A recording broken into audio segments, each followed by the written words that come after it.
Peggy 16.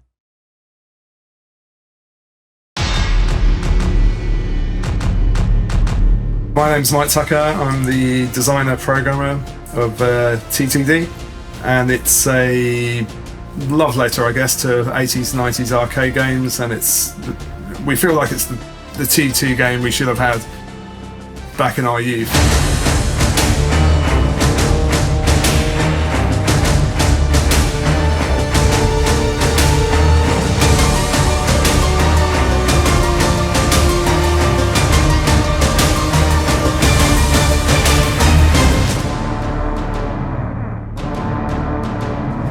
We developed a custom sort of engine system.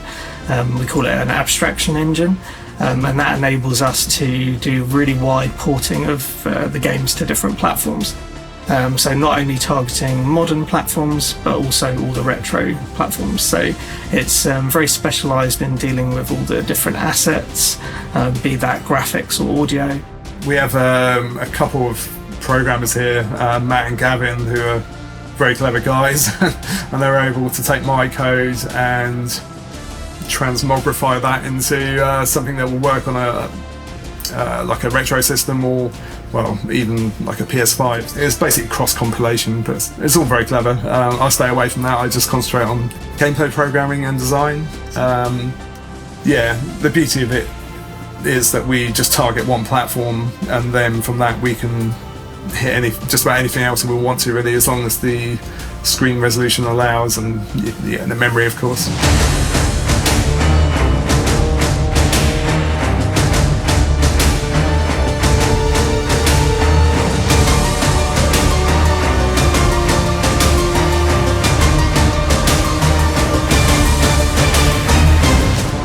I'm Henk Dieborg, art director and pixel artist from Bitmap Bureau.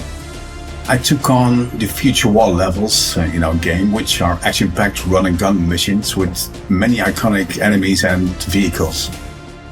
We also have the HK Centurion as a boss, which isn't present in any of the movies. The first time seeing your HK Centurion boss appear from behind a collapsing building in-game was just excellent. It's always a great moment when you see your art come alive in the game. Animating that thing by hand was quite a challenge also, but very satisfying. Also, the attract sequence is a winner for me, which I created late in the project, which makes it feel like a proper arcade game experience.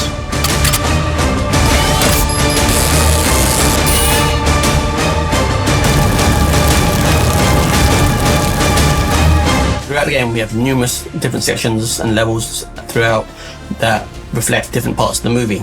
The movie is something we all grew up with and all love dearly, and when anytime you're translating something from one medium to another medium, you have to get the feel correct, you have to get all the key points, you have to get all the moments in the original source across. When I heard about the project, I knew it was going to be a big ask, because T2 spans so many scenes and characters, and in my head I thought, yeah, this is going to take multiple types of gameplay. Terminator 2 has a number of iconic scenes in the film, and what we found in the game design phase was that they don't suit a particular type of gameplay.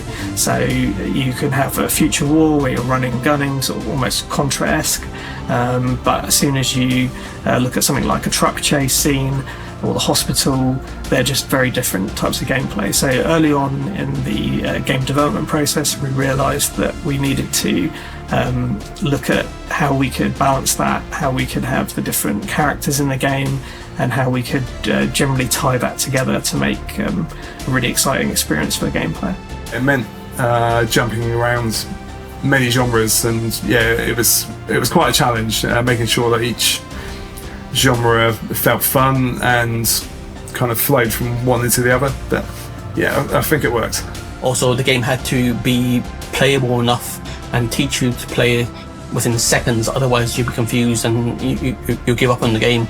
So getting that curve of difficulty just right is an important part of it, and that all comes from retro gaming. So taking those lessons we've learned throughout time and applying to new games is super important. I think retro gaming's really made a comeback in recent years, and I think people are starting to see the appeal of the immediacy of retro gaming. This, sometimes you could say the simplicity, maybe the accessibility of it. Yeah, I think there's a lot to be said for being able to plug in a cartridge, turning on a machine, and playing within a few seconds. Looking back, honestly, we didn't expect the project to be this massive when we first started it, but we kept on adding more and more cool stuff once it started showing its potential. The massive amount of pixel art and animation in this project is just insane. The guys at the Reef came up with so many great stuff, we just had to implement it one way or another. Those little moments early on just really crystallised to us the level of quality that we could still do in the traditional retro style, but how we could really push it to the nth extreme. So when I came on board and he told me what the project was, childhood me just was so excited and just exploding with joy.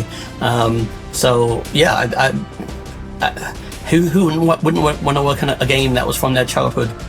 We just enjoy what we do, and if we find success and make a few quid, that's great. It's not really what drives us. We just want to make games that we enjoy ourselves, and hope there's an audience out there who wants to do the same.